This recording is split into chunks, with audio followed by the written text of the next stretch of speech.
titignan ko yung hairstyle ko kasi ano, parang Chinese.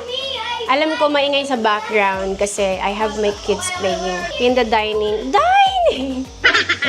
Pero ayun, kaya nga ako naka-mic eh. Yun nga yung silbi ng mic eh.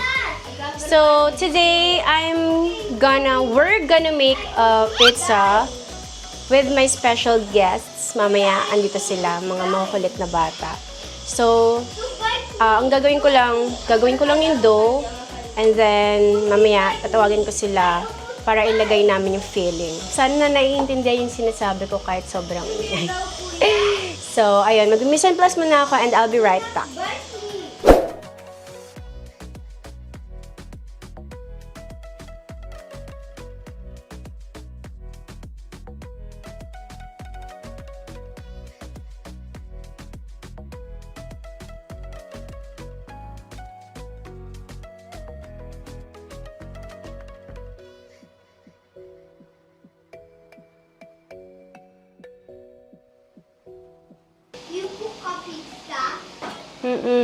Quiet ka dyan. So, I'm back. So, gagawin ko na yung dough kasi baka lumamig yung water, dapat warm siya. So, dito sa pinanood kong video, inuna niya yung mga wet ingredients, lahat oil, and then yung water. Tapos, sinunod niya yung mga dry. Ako kasi, gusto ko, parang unahin ko yung mga dry.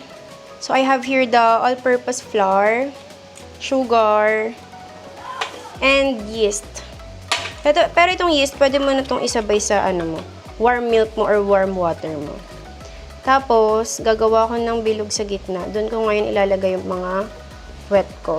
So, ito yung warm water, tsaka oil. Depende sa inyo, ano naman tayo. May kanya-kanya naman tayong techniques. It's the same lang naman, kahit ano yung mauna dyan. Basta mahalaga mag-incorporate siya ng maayos. Okay, so, ibilugin ko lang to, then iiwan ko na siya agad dito para mag-rest. Hindi ako sure kung okay itong AP flour na to for pizza making. Feeling ko sana bread flour yung ginamit ko. Dito kasi sa recipe, AP flour. Tsaka tinignan ko rin yung mga ibang, nagtingin rin ako ng mga ibang recipe. Kadalasan AP flour lang, so isip ko, baka mag-iba yung kalabasan kapag bread flour yung ginamit ko. Pero no, first time ko lang nito gumawa. Sige, try natin. Tsaka sa school naman, gumagawa rin naman kami ng mga gumagawa na kami ng ganito, pero AP flour lang din yung ginagamit namin. So, let's see kung okay to. Hindi ko muna siya imamasahin ng sobra, baka ma-overknead. Rest muna, tapos mamaya pa ata ito ininid ng bongga. Ginrest ko siya, konti lang. Ayan, tapos, i-rest ko dito yung dough.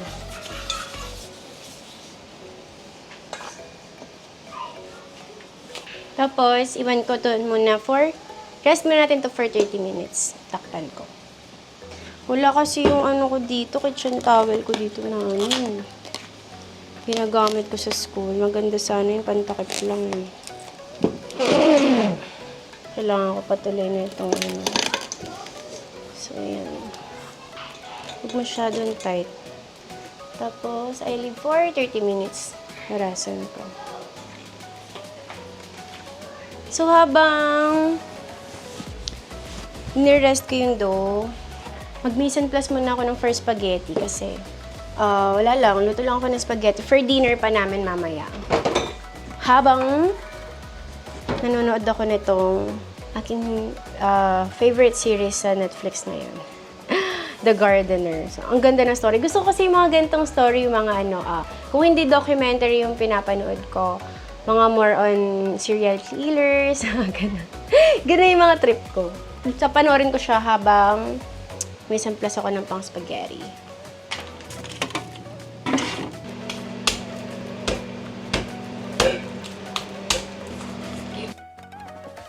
So, tanong ako ni Cleus kanina. Sabi niya, are you gonna make a pasta? Sabi ko, oo. Sabi niya, yes, I like it. But don't put onions. Sabi niya. So, syempre hindi naman pwede yun. Hindi na mapapansin ng kids pag sobrang liit lang ng hiwa ng onions. If there's anything.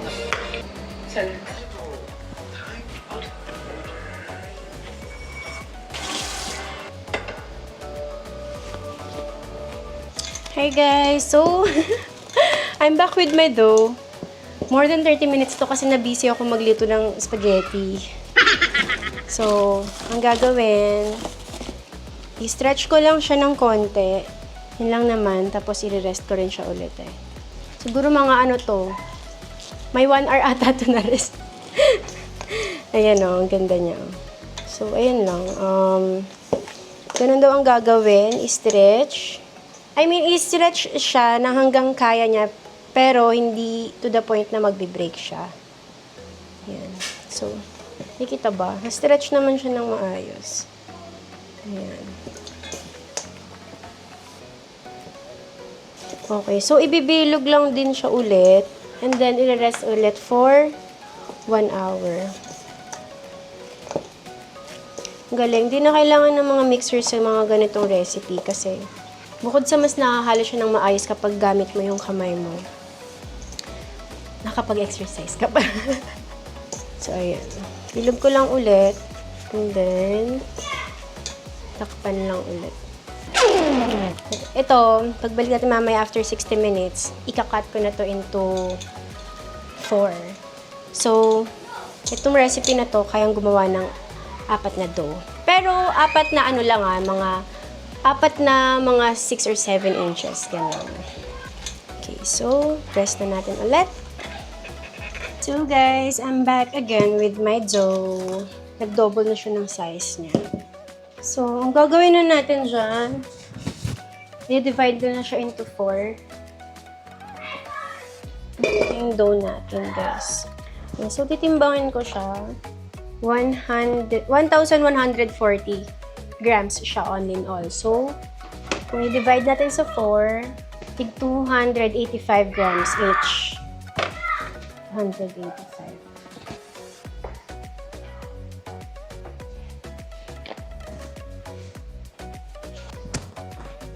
Circle ko lang siya. Ito ko siya lalagay. Diba? Parang siyang siopaw. Next time nga gagawa naman ako ng siopaw. Sa I like siopaw naman din.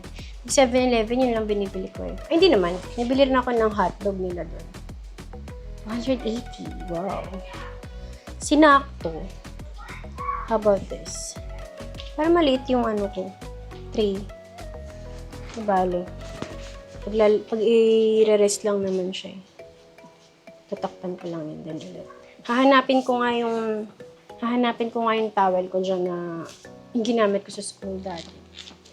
Para hindi ako gamit itong Tsaka mas maganda kasi tela eh. Nakakahinga talaga siya. Kahit di mo na siya luwagan. So, bakit ba tinatakpan yung dough kapag nire-rest? Di ba pwedeng i-rest mo lang siya dyan? Tinatakpan siya. Siyempre, number 1, para hindi siya marumihan. Siyempre, may mga molecules siya na pakalat-kalat. Eh. And, kasi, kapag may takip siya, mas madaling siyang mag-ferment yung yeast. Madali siyang develop. And third, para hindi siya nada-dry out. Kasi nakikip yung moist ng dough kapag naka-cover siya. Pag di mo kasi yan kinuveran, mag-dry siya. Siyempre, ma-expose siya sa matutay. Pero wag yung... parang ang sikip mo talaga. Carry na yan. Basta may takip. Anyway, akit ako sa taas. Hanapin ko yung tela ko na... Yun talaga yung ng purpose ng pantakip-takip. Guys, nakita ko na guys. Yung tela na pinagyayabang ko sa inyo. Ito. Yan o. Linis yan. Yan, mas maganda yung tela lang, diba? Pag sa madali siyang ilagay, yan. Natural. Ano lang, kaya lang siya ng ganyan, diba? So, i-rest na ulit natin. I'll be right back. After 15 minutes. Wait! Quiet ka nga! Ingay mo. Nagpag-grab ako ng ng tomato paste kasi nabili kong tomato, ano ba to? Tomato sauce. Good. Pang pasta lang ata to, hindi yata siya. Nagustuhan ko siya kasi tomato and basil na to. Hindi ko napansin na hindi pala siya pwede. Hindi ko naman alam kung hindi siya pwede sa pizza. Pero nisip ko lang, kung hindi talaga pang pizza yung ilalagay ko na sauce, baka mamaya maging malambot siya or ano. Hindi siya makapit. So, I decided na magpa-grab na lang ako ng tomato paste para imimix ko siya dyan mamaya. So, habang yon, ipa-flatten ko na tong dough. So, ayun, malisa na siya ulit. So, dalawang size yung gagawin ko. Isang pa-rectangle, tsaka isang circle. Kasi sa mga kids, for sure, gusto nila pa-circle. Pero sa akin, gusto ko yung pa-rectangle. So, first time ko din nagagawa ng pizza dough. Yeah. So, based sa napanood ko, paano mo siyang paganyan.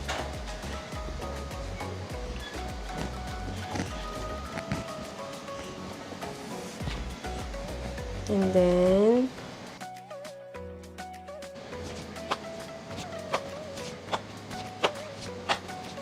expand sampai turn.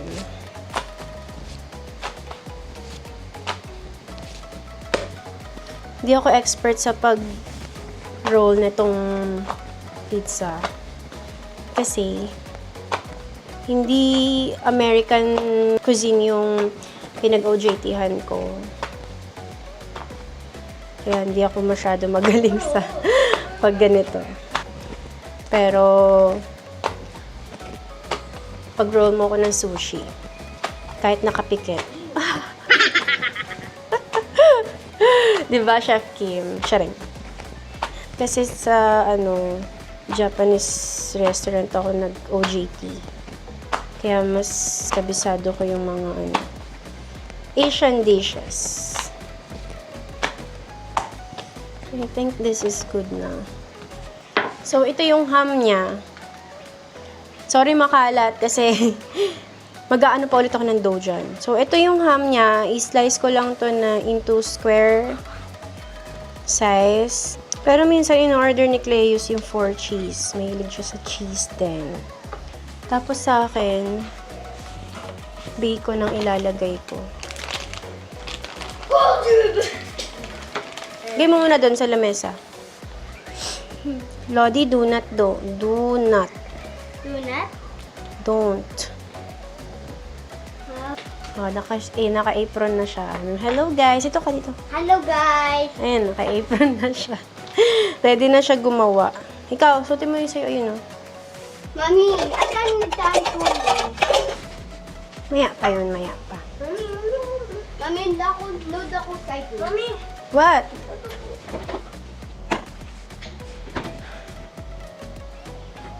So, imimix ko na dito guys yung tomato paste.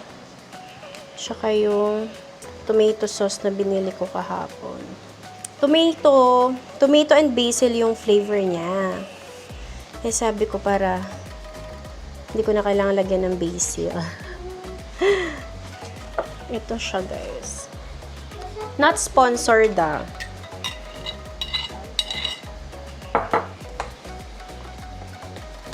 And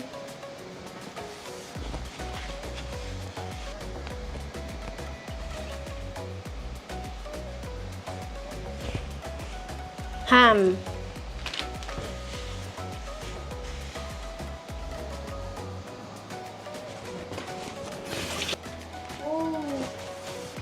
Done? Okay, ngayon ilalagay na ni Cleo sa oven for 285 degrees Celsius for 10 to 15 minutes. Lagay mo dun. Ano? Oh my God.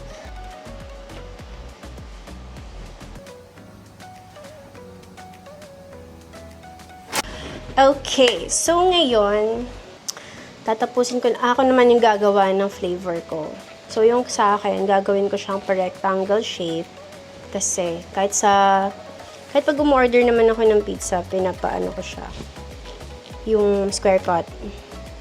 Parang mas hindi siya nakakaumay kainan. For me lang ah. So, ito, dough ko. Parang ginawa ko lang to sa cinnamon roll. Ginawa ko siyang pa-rectangle.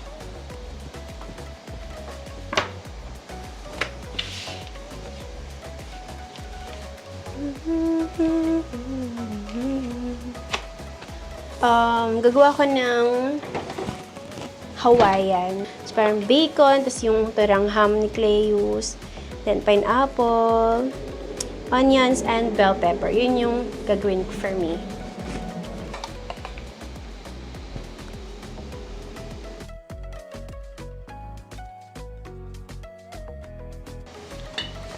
Cheese, mozzarella cheese. I will put I think dapat ito muna. Pineapples. I like pineapples. And then, bell pepper. Dapat yata bell pepper muna. Tsaka natin ilalagay yung bacon. Spread out ko na lang siya. Ganyan. Lumihan natin. Kasi hindi tinipid, pang bahay. Tapos ilalagay ko rin yung ham ni Cleus na natira niya sa kanyang ham and cheese. Diba? Ginabi na ako. Ang dami kasing ganap. May pagsaway ng bata. May pag-asikaso, paligo, vlog. Ay, may onions pala ako. Let's put the onions. Ito yung tinatawag na over duper duper load. Over duper duper load. Over na duper duper pa. Eh kasi ang dami niyang eksena eh. Diba? So yan ang aking Hawaiian pizza. Lagay pa natin itong kasi sayang. Pineapple. So lahat na natin dyan. Para ako'y maumay sa palaman. Diba? Okay, so ibibake ko na to. Maglinis na ako dito and then kakain na kami ng kids. Okay, so yan mo muna siya pa-half muna. Pa-half? Huwag masyado kasi tatabing yung Yun! And then, slice it here. Come here. Why sad? Aww. Pizza? Bakit ka sad? Tikman nga natin. So, for me, guys, yung ilalim niya, hindi pa siya ganun ka-brown. And, kulang kasi yung temperature ng oven. Yung oven ko kasi dito sa condo, hanggang max niya lang is 200. So, dapat, 280 degrees Celsius dapat to. So, I think dun. Pero luto naman yung dough. Yun nga lang, kailangan medyo toasted siya ng konti. So, for me, 7 out of 10. Natin yung akin. Wait natin yung akin. Here's mine! May Hawaiian. So, cut ko siya, square cut.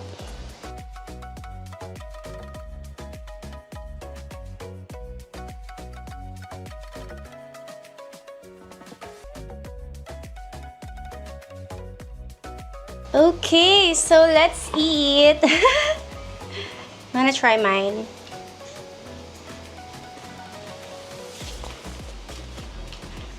So, okay, tikman ko na din yung aking sariling pizza. You want hot sauce?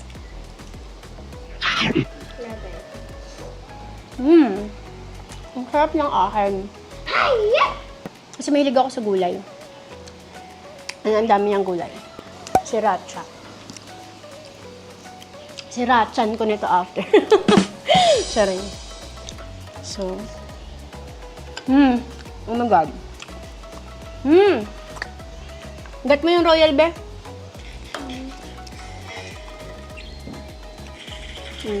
How is it? Yummy. Yummy?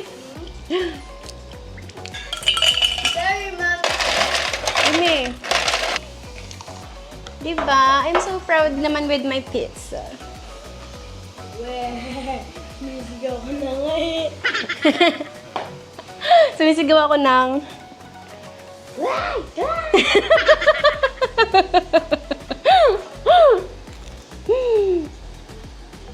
Ang kulit niyo kasi habang nagluluto ako. Kasi guys, mag-ingay sila dito sa baba. So ako nagbablog, di ba? Pinapayak yung kapatid niya. Yeah. Nag-aasaran sila. Rate mo yung pizza mo. It's like normal pizza, so Ikaw gumawa niyan eh. 8 out of 9. Hindi. 8.9 out of 10. Out of 10. Sa akin ano, 8 out of 10 din. Masarap yung flavor, kaso lang yung dough niya nga, hindi siya masyadong na-tosta. Pero luto siya. Yung nga yung pag-pizza, kaya nga, medyo luto na, medyo crusty. Crusty, kaya nga siya tinawag na crust, diba? Kaya dapat crusty yung ilalim niya. Ganun overall.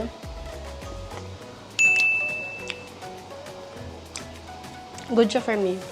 So, this will be our dinner and our breakfast tomorrow. So, that is our Bye. pizza vlog. Bye! Bye!